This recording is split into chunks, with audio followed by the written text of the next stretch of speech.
জমিনের মধ্যে বুক ফুলিয়ে হেঁটো না। ইন্নাকা লান তাখরিকাল আরদা, তুমি এই জমিনকে ধসাতে পারবে না। ওয়ালান তাবলুগাল জিবালা তুলা, আর পাহাড়ের উচ্চতায় কখনো পৌঁছাতেও পারবে না। কি কথা! জমিনে অহংকার করে হেঁটো না বুক ফুলিয়ে, কারণ তুমি এই জমিনটাকে ধসাতে পারবে না, আর তুমি পাহাড়ের উচ্চতায় কখনো পৌঁছাতে পারবে না। সূরা বনী ইসরাঈল পড়ে দেখেন, শোনেন, আল্লাহ পাক আপনার মনের কথা জানেন।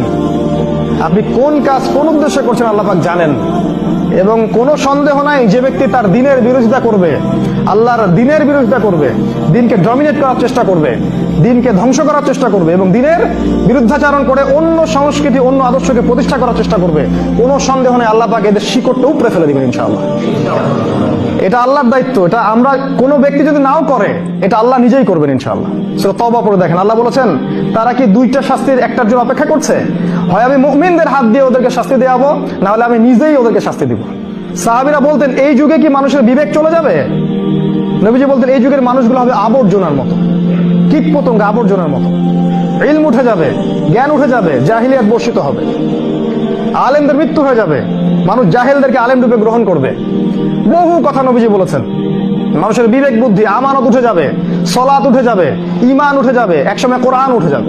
কোরআন মানুষ পড়বে, কোরআনের মর্ম তার গলার নিচে নামবে না। মানুষ মদ খাবে হালাল মনে করে খাবে, জেনা করবে হালাল মনে করে